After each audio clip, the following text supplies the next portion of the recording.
Hello everyone! Today we'll dive into a movie that tells the tale of Michael Myers, a psychopath and murderer, starting from the time when he was just 10 years old. This character has become an iconic figure in modern pop culture and a cornerstone of classic horror cinema.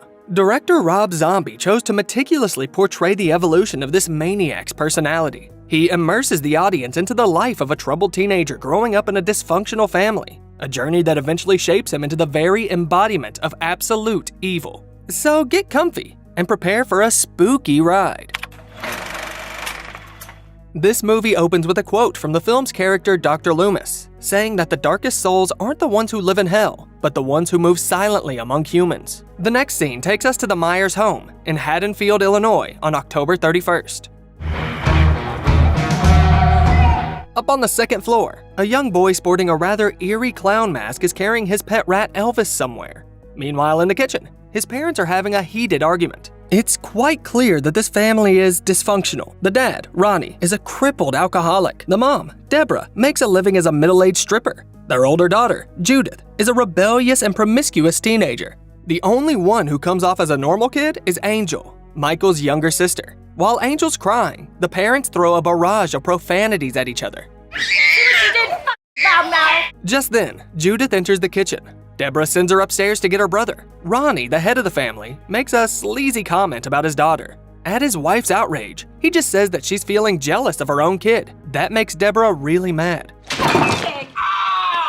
While the parents are having an argument, Michael, with a clown mask on, is stubbornly keeping the door closed, not letting his sister in. He's cleaning the scalpel he just used to dissect his rat in the sink. Finally, the boy agrees to join everyone for breakfast. The dad senses that something's off with Michael, but he doesn't make any effort to help him. Instead, he belittles and ridicules his own child. Michael tells his mom about his pet's demise, which is why he stayed upstairs. Deborah assures him they'll get him a new rat, while the sister and Ronnie keep on teasing him. The scene concludes with a man ripping off the clown mask from Michael's face. You are starting to annoy me, boy.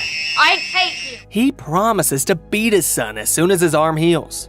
The next scene takes us to the school where Michael goes. He is bullied in the restroom by two high school students. One of them shows a brochure for a strip club with Michael's naked mom and threatens to make copies for the whole school. Hey!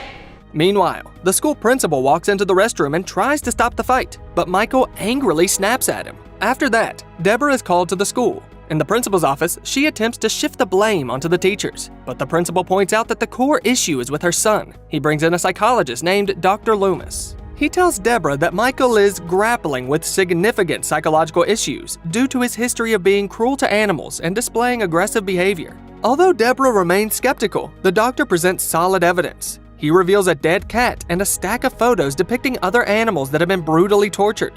Astonishingly, all these disturbing items were found in her son's backpack. God. Oh, this is really sick. Michael, seizing the opportunity, makes his escape.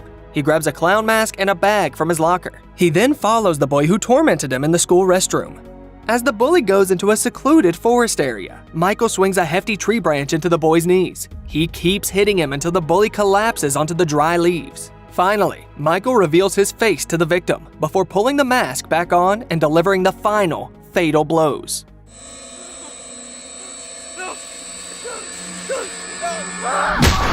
After this brutal episode, Michael casually lets go of the branch and heads back home. Once there, he finds his father engrossed in a horror movie. Ronnie keeps on with his disrespectful comments directed at his son. This time, he chooses to mock Michael's sadistic inclinations. The barrage of offensive language and spiteful teasing gets cut short by Deborah. Michael asks his mom if he can go trick-or-treating, initially hesitant due to Michael's cruelty towards the animals. His mom eventually lets him go. She asks Judith to go along with him. However, the girl chooses not to, instead going to her room with her boyfriend. Michael finds himself alone outside, just sitting on the curb, gazing sadly into the distance. Meanwhile, his mom is working her shift, lap dancing for a random stranger. His dad, a bit tipsy, dozes off in a chair, and his older sister is busy with her boyfriend. Judith's boyfriend brings along this eerie mask of a pale, dark-haired guy. He puts it on and has fun with his girlfriend. Open. Meanwhile, Ronnie dozes off in front of the TV after having a bit too much to drink. Michael walks into the kitchen and spends some time there just munching on candy. Then he takes out a knife and some sturdy duct tape from a drawer. He goes over to where Ronnie is sleeping, carefully ties him up and tapes his mouth. Then he swiftly slits the man's throat and calmly watches as the man's life slips away. Of course, he's wearing his favorite clown mask while doing all of this. As Michael kills his own father, Judith casually slips on her headphones while her boyfriend heads downstairs to grab some food. Michael doesn't show him any mercy, swinging a hefty baseball bat and landing multiple, forceful blows on the poor guy's head and body. Michael drops the bat on the floor and decides to go after Judith. He catches up with her in her room and stabs her 17 times. The boy kills his sister when she is trying to crawl away in the hallway. Michael spares his younger sister Angel. He just kisses her and wishes her a happy Halloween. When the mother returns from her shift, she sees Michael sitting on the curb in front of the house, wearing his mask. He's silent, and the sound of approaching sirens can be heard in the distance. And was described by police as Manson-like in its viciousness and more horrific than anything Hollywood could imagine. There's a TV report detailing the brutal mass murder, and the boy gets admitted to Smith's Grove Sanitarium for treatment. The trial of the teenage killer goes on for 11 months. Present at the trial is psychologist Samuel Loomis, who conducts regular sessions with Michael in the hospital, all recorded on camera. During these conversations, the young psychopath claims to have no memory of committing the murders and denies any guilt. Michael's mother pays him a visit. The boy talks to her in a perfectly normal manner, displaying no hints of insanity or hostility. As time goes by, a local janitor, played by Danny Trejo, attempts to strike up a friendship with Michael. He affectionately refers to the teenager as Mikey and feels genuinely sorry for the kid, as he himself was once incarcerated, though in an actual prison. You'll learn to live inside your head. Hey, there's no walls that can stop you there. The sessions with Dr. Loomis continue. Michael shows the psychiatrist his homemade masks. He calls them a way to hide his secrets. The boy's favorite color is black, and he only shows his face during visits from his mother. At one of these meetings, he shows Deborah his new mask and won't take it off. The boy says he makes masks to hide his real face and ugliness behind them. I believe that these masks have begun to create a mental sanctuary in which Michael can hide within himself and from himself. As time passes, Michael finds himself increasingly distant mentally, and he's not engaging much with people around him. This concerns Dr. Loomis, but he can't do anything about it. During another session, Michael shouts at the doctor and insists that they let him go. Eventually, he breaks down in tears, sinking back into a daze. According to Dr. Loomis, Michael is on the brink of losing his sanity. The psychiatrist desperately asks his higher-ups for permission to conduct a session outside, giving it one more shot at helping the young man. But Michael becomes silent and refuses to take off his mask. The only thing he says repeatedly is that he just wants to go home. During his mom's visit, he avoids revealing his face and ignores her pleas to start eating. Whenever Deborah tries to make eye contact, the boy asks for his mask to be put back on. Dr. Loomis believes he's becoming less and less human. Before leaving, his mother gives Michael an old photo of him holding Angel. The doctor offers to accompany Deborah to her car. A nurse comes into the room to keep an eye on the young psycho. Taking advantage of the nurse facing away, Michael quickly takes a fork and stabs her in the neck. As the woman dies on the floor, Michael stares at her indifferently. The mother and the doctor rush to the noise. The woman tries to remove her son's mask, but the boy starts to yell. Finally, the psychopath is locked in his holding cell. Deborah comes back home, unable to come to terms with what happened. She watches old videotapes of her son over and over again. At a certain point, she can't take it anymore, so she puts the barrel of a revolver in her mouth and... To the screams of her youngest daughter, she leaves this world. The story resumes 15 years later. We watch as two orderlies casually walk down the clinic corridor heading to Michael's cell. You might recognize one of them played by Trejo from an earlier scene. He's got just 3 more months until retirement, and he's taking a moment to brief the new orderly. At his desk, Michael sits in silence, making new masks, as if he's entered a strange haze. The orderlies find him in this state. Hey, don't touch those.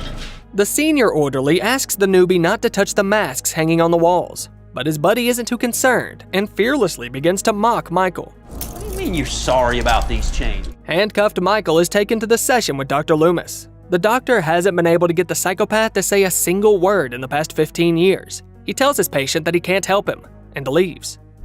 I have to move on. I'm sorry. Michael doesn't seem to be moved by his words. He continues to sit motionless, chained to the chair. Turns out Dr. Loomis wrote a book about Michael. The doctor called it The Devil's Eyes and described his patient as pure evil incarnate. Behind these eyes, one finds only blackness. On that very night, 2 orderlies are on duty at the clinic. One of them was briefed by Trejo's character earlier. They plan to sneak into a room where a female patient has recently been admitted, thinking of having their way with her. Eventually, they decide to do it in Michael's room. Once inside, these troublemakers begin their despicable actions. While one of them gets busy with the girl, the other starts provoking the towering giant who hasn't spoken in 15 years. The orderlies destroy his masks and do repulsive things. Suddenly, the grim figure rises from his chair, grabs one of the wrongdoers by the neck, and hurls him forcefully into the wall. The second orderly tries to help his pal and starts beating Michael on the back with his baton. However, the psychopath does not react in any way. He throws the first victim on his desk and takes on the second attacker. Sometime later, a senior orderly arrives at the clinic and sees the aftermath of the massacre. Michael spared no one. He brutally killed all the guards and staff. When the old man sees the killer, the guy stands motionless and lets himself be handcuffed. But then he suddenly grabs the orderly by the neck and throws him into the back room. He starts off by practically drowning the dude in the sink, leaving him half dead. Then to finish him off, he hurls a TV right at the guy's head. When the police arrive at the scene, Michael is long gone. The head of the clinic calls Dr. Loomis. He rushes to the clinic right away. While all this is happening, Michael makes his way to a warehouse. Just then a truck driver named Grizzly shows up. Seizing the opportunity, the psychopath traps him in the restroom, swiftly takes away the victim's knife, and fatally injures him. Afterward, he takes off the victim's overalls and shoes and changes into them. In his new guise, Michael continues his bloody journey. The next scene takes us to Haddonfield, the psychopath's hometown. Locals say that the old Myers family house is believed to hold all sorts of evil. It's October 31st. Everyone is bustling with preparations for Halloween celebrations. We see the morning routine of a schoolgirl named Lori and her family. Her mom makes scrambled eggs, her dad takes a seat at the table, and Lori lightens up the atmosphere with a couple of cheeky jokes before heading to school. On her way, she encounters Tommy, the boy she babysits. At this time, Michael gets to his old house and opens his secret stash. He pulls out his trademark Pale Man mask and immediately puts it on. The psychopath's sinister face is illuminated by the scarce light that enters the house. At that very moment, Lori and Tommy approach the Myers' old home. The girl wants to scare her young friend and goes to the building, which the locals have nicknamed the Devil's House, where the boogeyman lives. Lori shoves paper into the mail slot and returns to the boy. Lori's dad is a realtor, and Myers' house is put up for sale. That's why he asked his daughter to drop off the papers on her way. The whole time, Michael is watching the two. The next scene takes place at school. 3 friends, Annie, Lori, and Linda, are discussing plans for the evening. Linda wants to sneak out to meet a guy at the Myers House of Horrors. While she is telling the other girls her plan, on a nearby street, Michael is watching them closely. Linda spots him, but he quickly disappears. Hammered. Yeah. Halloween plans are set for Annie as well, as she wants to spend it with her boyfriend, Paul. Lori is supposed to babysit Tommy, and she agrees to take care of Lindsay Wallace too, so that Annie can set up a date in the empty Wallace house. In the quiet town, nobody suspects a thing, but Dr. Loomis, along with 2 other doctors, is on a mission to track down the psychopath. One of his companions is the owner of the clinic where Michael was held. Loomis holds his colleagues responsible for the incident, while they try to pin the blame on the guards. Frustrated, Loomis storms off, calling them idiots and urging them to report the matter to the authorities. He also points out to his colleagues that the likely hiding spot of Michael is in Haddonfield. Strangely, the men haven't put 2 and 2 together on this obvious point. Dr. Loomis believes that Myers has gone there to find his younger sister. Meanwhile, school is over and Lori and Linda head home. On the way, the girls discuss the cheerleaders. A little later, Annie catches up with them. As they walk down the street, the schoolgirls see Myers standing in the middle of the road. Hey, my daddy's the sheriff. Huh? Why don't you go crawl back under your fucking rock? Annie defiantly shoos him off, shouting about being the sheriff's daughter. Once Michael is out of sight, Annie's father drives up to them in his police car. She jumps in and they head back home, while Lori and Linda continue their stroll. At a certain point, the 2 of them go their own ways, and Lori begins to feel uneasy. She keeps checking her surroundings, as if she has a feeling she's being watched. Her fear subsides when she arrives home. Her mom is putting up a skeleton for the holiday, and Michael is watching it all from a distance. The next scene begins at the cemetery, where Dr. Loomis arrives. He gives the sheriff a call and walks around with the groundskeeper among the graves. Instead of one of the tombstones, they stumble upon a coyote crucified on a cross. Loomis has a pretty good guess about who's buried there. On Halloween night, Linda and her boyfriend arrive at the Myers house. They head upstairs, and the couple's having a great time. At a certain point, Linda asks her boyfriend to grab another can of beer. However, when he checks the fridge in his van, he only finds a stack of empty cans. Putting on a ghost costume, the guy goes back inside the house, and that's when Myers catches him. Afterward, Michael puts on his victim's costume and heads to Linda's room. The psychopath gives her the beer can, and the girl turns her back on him. Taking advantage of the moment, the maniac grabs Linda by the throat. As the girl faints, Michael picks her up and takes her to an unknown location. Right then, Dr. Loomis reaches the store and buys himself a big revolver. Meanwhile, Lori leaves her parents' house with Annie to babysit Tommy. While Lori is away from the house, Michael goes there and brutally murders her father. He then attacks Lori's mother. The woman doesn't have time to call the police. In the meantime, the psychopath looks at Lori's picture in one of the frames. While these terrible events unfold at Lori's house, she's busy making dinner for Tommy, the boy she's babysitting. The kid bombards her with questions about the boogeyman, a spooky tale that's a hot topic at school. Just then, Lori gets a call from Annie, who announces she'll soon drop off her boyfriend's little sister. Lindsay, meanwhile, is glued to an old horror movie on TV, the same one Michael's dad was watching when Michael killed him. The room is dimly lit, and the girl is unaware that Myers is standing behind her silently. When Annie enters the room, the maniac disappears somewhere. Across town, the sheriff meets with Dr. Loomis. The psychiatrist tries to explain to the officer what happened, but the sheriff is not particularly worried. The coyote and the missing tombstone don't sound convincing to him, and no murders have been reported yet. Loomis insists it's a matter of life and death, but the sheriff invites him to come back the next day. The doctor argues that a lot of bad things can happen before tomorrow. Annie brings Lindsay over to Lori's house. The kids watch TV, and the sheriff's daughter hurriedly leaves to meet Paul. Meanwhile, at the station, Loomis tries to convince the sheriff that his concerns are real. The policeman has read the doctor's book and refuses to believe him. He thinks it's all an elaborate PR campaign. However, Loomis convinces him that Michael has come back for his sister and is planning something bad. The sheriff tries to call Lori's parents, but no one picks up the phone. Yeah, this is Sheriff Brackett. Hello? If you can hear me, pick up. The men decide to go and find out what's going on. Annie and Paul show up at the vacant Wallace residence to have a good time there together. Right in the midst of the most romantic moment of their evening, Michael stealthily enters the room. He grabs the guy by his hair and kills him.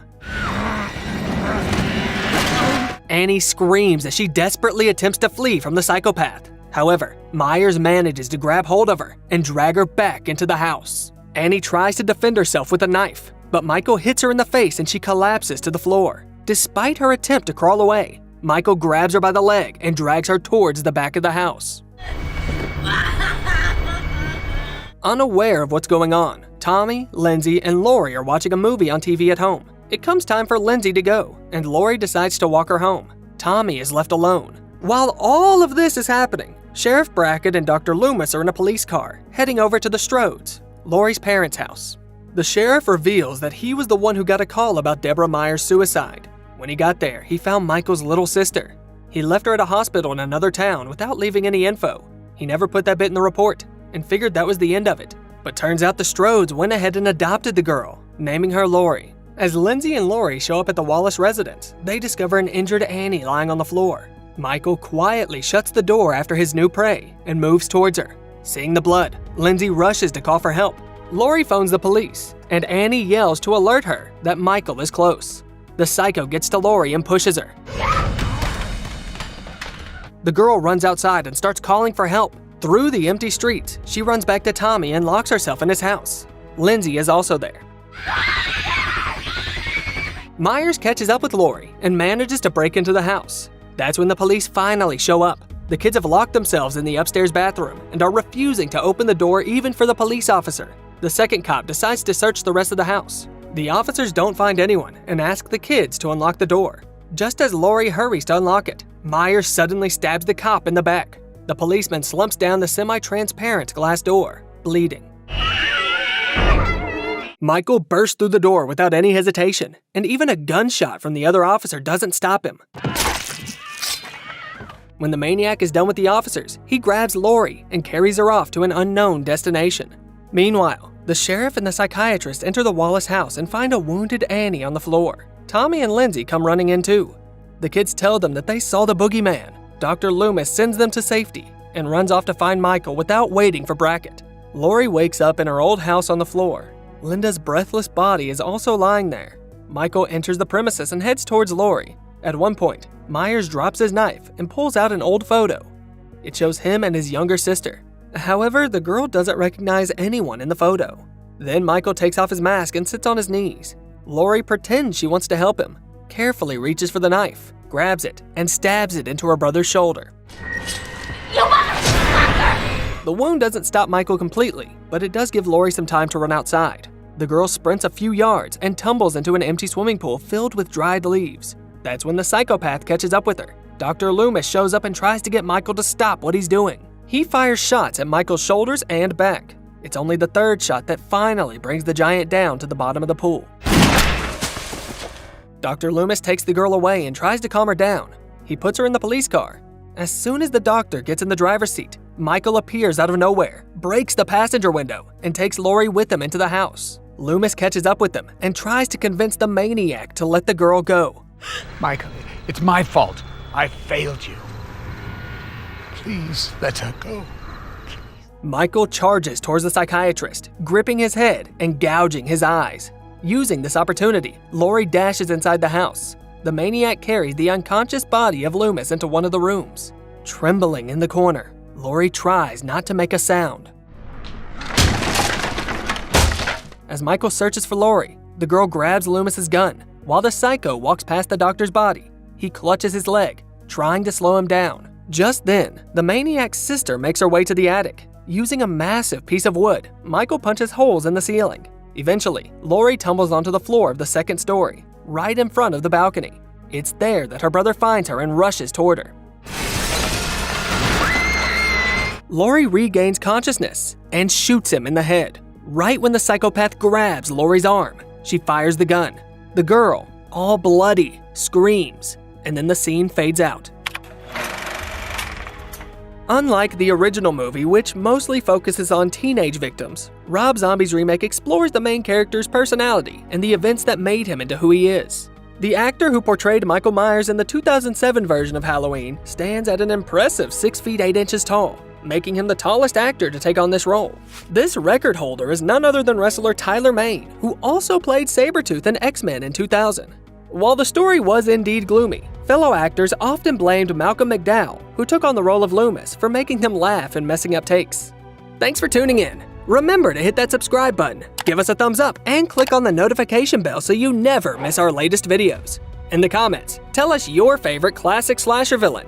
Let's determine the ultimate fan favorite.